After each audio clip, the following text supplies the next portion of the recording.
ተመልካቾቻችን ወልዲያ ተከባለች ከቆቦ እስከ ወልዲያ ባለው መስመር የአብይ አህመድ ሰራዊት ሙሉ ለሙሉ ተጠራርጎ መውጣቱ ተገልጿል። የአማራ ፋኖ በወሎ ሰሜን ወሎን ከአገዛዙ የፖለቲካና ወታደራዊ መዋቅር ለማጽዳት ሰፊ የማጥቃት እንቅስቃሴ እያደረገ መሆኑን የደረሰ መረጃ ያመለክታል። ከቆቦ እስከ ወልዲያ የሚገኙት አካባቢዎች በፋኖ ቁጥጥር ስር ገብተዋል። እስከ ጋሸና ባለው መስመር የአብይ አህመድ ሰራዊት ይዞታውን እየለቀቀ በመሸሽ ላይ መሆኑም ተመልክቷል። የአማራ ፋኖ በወሎ የጀመረው መጠነ ሰፊ የማጥቃት እርምጃ የሰሜን ወሎን ቀጠና ሙሉ በሙሉ ከአገዛዙ ነጻ በማድረግ ወደ ደሴና ኮምቦልቻ የሚያመራ መሆኑንም ከአመራሮቹ የደረሰን መረጃ ያመለክታል።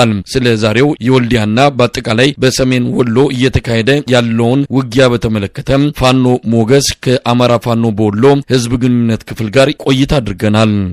መሰግናለሁ። አጠቃላይ እንግዲህ የአማራ ፋኖ በወሎ አጠቃላይ ሰራዊቱ በከፍተኛ ጀግንነት እየተዋጋ ነው የሚገኘው። በዚህም አብዛኛው ቀጠና ነጻ ማውጣት ችሏል። በተለይ ደግሞ ከቆቦ እስከ ወልዲያ መስመር ያለው ጥቁር አስፋልት ማለት ነው ጎብዬን ጨምሮ ነጻ ወጥቷል። ቆቦም በከበባ ነው የሚገኘው፣ ወልዲያም እንደዚሁ በከበባ ነው የሚገኘው። ከወልዲያ እስከ ጋሽና ያለውን ጥቁር አስፋልት ሀገር አቋራጭ ትልቁ መንገድ ማለት ነው በቁጥጥር ውስጥ ነው የሚገኘው። አጠቃላይ ወሎ ምድር በተለይ ደግሞ ሰሜን ወሎ ምድር ያለው የአገዛዙ ሰራዊት እየተሽመደመደ ነው የሚገኘው። አንዳንድ ከተማዎች ላይ እየለቀቀ ከባባድ መሳሪያዎችን በማውጣት ላይ ነው የሚገኘው። የአገዛዙ ምንጣፍ ጎታች የብልጽግና የባዕዲን ኃላፊዎች ደግሞ የዞንና ወረዳ ላይ እንኳን ያን ያህል የሉም፣ ግን ዞን ላይ የተጠራቀሙ ምላስ ብቻ የቀራቸው የሰሜን ወሎ የብልጽግና አመራሮች ወደ ሀራ ወደሚባል ከተሞች እየገቡ ነው የሚገኙት ከዚህ አካባቢ እየለቀቁ። አጠቃላይ እንግዲህ በተለይ የድሮ ምስራቅ አማራ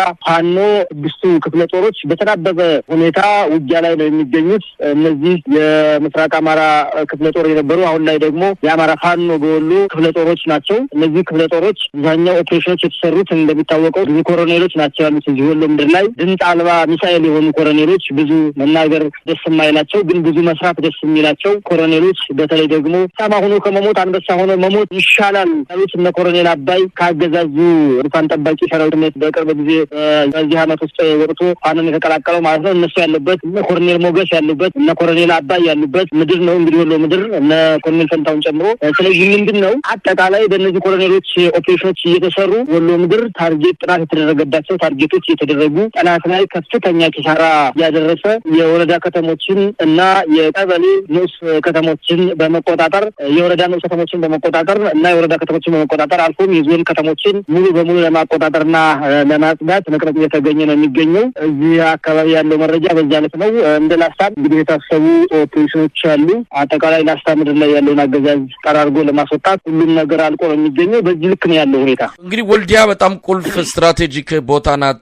ባለፈውም በህወሓት ጦርነት ጊዜ ወልዲያን ለመያዝና እዚህኛው ወገንም በኩል እንዳትያዝ የተደረገውን ትንቅንቅ እናስታውሳለን። አሁን ወልዲያ በምን ሁኔታ ላይ ነው ያለችው? ከዛ የገጠማችሁ ምንድነው የመከላከል እርምጃ በአገዛዙ በኩል አለ? አሁን ወልዲያ ያለችበት ሁኔታ ምንድን ነው? እንግዲህ ወልዲያ እዛ አካባቢ ያሉት የአሳምነው ክፍለ ጦር የሚባል አለ። በአሳምነው ክፍለ ጦር የላሻ አሳምነው ጦር ሳይሆን ያኛው አሳምነው ክፍለ ጦር የሚባል ክፍለ ጦር አለ። በጣም ተወርዋሪ የሆነ እንደ ሁሉ ምድር ሁሉም አካባቢ በሰሜኑም በደቡብም ምዕራብ ወሎም ምስራቅ ወሎም በአጠቃላይ እየተንቀሳቀሰ ድባቅ የሚመታ ኃይል አለ።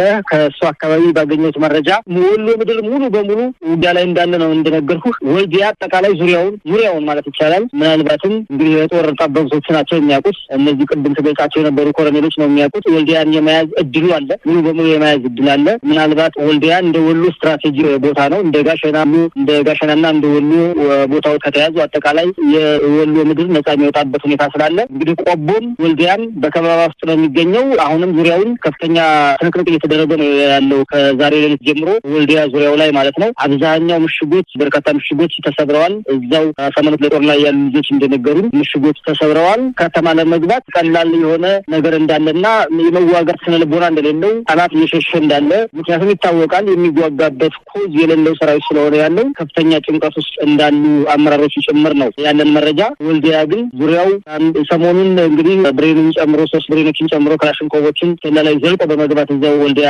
ዙሪያ ማለት ነው ወደ ደሴ መውጫ ኬላ ላይ ያሉ አገዛዙ ሰራዊትን በመምታት 3 ብሬንን ጨምሮ በርካታ ክሌሾችን መማረክ ችለዋል። አሁንም አጠቃላይ ወልዲያ ዙሪያውን ጦርነት ነው ያለው። ከበባ ውስጥ ነው የምትገኘው። የሚዋጋበት ሞራል የሌለው ያገዛዙ ሰራዊት ዛኛው መሳሪያውን በማስወጣት ከባባድ መሳሪያዎችን በማስወጣት እና ምሽግ ላይ ያለውን በጭንቀት ነው የሚገኘው። በዚህ ልክ ነው። እንደው በመጨረሻ ፋኖ ሞገስ እንግዲህ ሰሜን ወሎ ምናልባትም ሙሉ በሙሉ ነጻ የሚወጣበት ሁኔታ እንዳለ ነው የተረዳን ያለ ነው። በአጠቃላይ የብልጽግና መዋቅር እየፈረሰ ነው ማለት እንችላለን? አዎ ግልጽ ነው። በነገራችን ላይ እንደነገርኩህ ምላስ ብቻ ነው ያለው። አሁን ያገዛዙ ብአዴን የሚባለው በተለይ ለመፍጨርጨር የሚሞክር እግር የሌለው ምላስ ብቻ ያለው ኃይል ነው ያለው። ይሄ በነገራችን ላይ መሰረቱ ህዝብ ነው። አንድ መንግስት ለመባል ህዝብ ካለው ብቻ ነው። እንደው የግድ በፈጣጣው ማለት ይቻላል የአማራ ህዝብና የብልጽግና ስርዓት የአብይ አህመድ መንግስት ከተፋሱ አመት ሆኗቸዋል ሙሉ በሙሉ ማለት ይቻላል። የአማራ ህዝብ ደግሞ የተፋውን ነገር ተመልሶ አይደለም። ስለዚህ ምንጊዜም ህዝባዊ መሰረት አልነበራቸውም፣ መዋቅር አልነበራቸውም። አፍ ግን ነበራቸው። የሆነ ከተማ ላይ በከፍተኛ ጭንቀት ለዛውም እየተመታ እንግዲህ በርካታው የብልጽግና አመራር እየተመታ ከአንድ ቦታ ወደ አንድ ቦታ ነገራችን ላይ ከወረዳ ግንኙነት ማድረግ የማይቻልበት ሁኔታ ነው ያለው። ከዚህ እንኳን ከወረዳና ወረዳ ቀርቶ ግንኙነት ለማድረግ ወይም ደግሞ ለመንቀሳቀስ ከአንድ ዞን ወደ አንድ ዞን እንኳን ለመንቀሳቀስ የማይችሉበት ሁኔታ ነው ያለው። በዚህ ልክ ነው አመቱን በሙሉ ያሳለፉት። ነገራችን ላይ እንደው የግድ ምን አይነት አንጻራዊ ሰላም ይልሃል ማለት አንጻራዊ ሰላም ተብሏል፣ ወደ ተሟላ ሰላም እየሄድን ነው ምናምን። መሬት ላይ ያለው ነገር ግን ህዝቡ ያውቀዋል፣ ሰራዊቱ ያውቀዋል። በጣም የሚያሳዝነው በዚህ ልክ ግን የኢትዮጵያውያን እናቶች የሚወልዷቸው ልጆች በየበረሃ ደማቸው እየፈሰሰ እየሞቱ መቅረታቸው ነው። አንሺ እንኳን የሌላቸው አስከሬኑን እንኳን አንስቶ ማሄድ የማይችል እያዝረከረከ የሚሄድ ነው። በርካታ ምርኮኛ ነው አብዛኛውን እየለቀን ቤተሰቡ እንዲቀላቀል ያደረግነው። ስለዚህ ምንድነው የሚያሳዝነው የድሃ ልጆች ለበሰበሰ ስልጣን ለበሰበሰ የአብይ አህመድ ወንበር አፋፍ ላይ ላለ የአብይ አህመድ መንግስት ስልጣን እየሞቱ መሆናቸው ብቻ ነው የሚያሳዝነው። ከዚህ ውጭ ግን አማራ ክልል ላይ ከምን ጊዜውም በላይ ደግሞ አሁን ላይ በዚህ ከክረምት በኋላ ፈርሷል። ኦሬዲ እንደ ሰሜን እንደ ወሎ በተለይ እንደ ወሎ ምድር ፈርሷል። አብዛኛው አሁን ፋንክሽናል አይደለም የመንግስት ስትራክቸር እንትኑ አለ ኢማጂኔሽን ወይም ደግሞ እንደምስለኔ ነገር አለ። አብዛኞቹ መስራት የማይችሉበት ሰንሰለት የሌለው አሁን እናንተ በዚህ በአሚኮ ሊሆን ይችላል ወይ በመንግስት ልሳናት የውሸት ፕሮፓጋንዳ መፈብረኪያ ሚዲያዎች እንደምትሰሙት እንደምታዩት አይደለም። መሬት ላይ ያለው ነገር መንግስት አለ የሚያስብል አይደለም። በብትኩ ሁሉንም ነገር ማድረግ የሚችለው የፋኖ ኃይል ነው። ሁሉንም ውሳኔ የአማራ ክልል ላይ ወሎ ምድር ላይ አሁን የአማራ ፋኖ በወሎ ነው። ኢኮኖሚውንም ህዝቡም ማለት ፋኖ የሚባለው ኃይል የህዝባዊ ኃይል ስለሆነ ምንድነው አጠቃላይ ከምንጊዜውም በላይ አሁን ፈርሷል። ቁመና ላይ ያለ ስርዓት የለም አማራ ክልል ላይ በተለይ እንደ ሁሉም አካባቢ ነው። ግን እንደ ወሎም ራሱ መሬት ላይ ያለ የብልጽግና የብአዴን ኃይል የለም። ከምንጊዜውም በላይ ግን በዚህ ክረምት ውስጥ ሙሉ በሙሉ እየፈረሰ የመጣበት ሁኔታ ነው ያለው። አጠቃላይ ደግሞ ዋና ከተሞችን ስንቆጣጠር ልሳኑም ግሩን ከቆረጥን በኋላ አሁን ልሳኑን ማሳጠር ነው የሚቀረን። ያ ልሳኑም ያበቃልና በዛ ልክ ነው ያለው። በጣም አመሰግናለሁ ፋኖ ሞገስ። እሺ አመሰግናለሁ መስሎኝ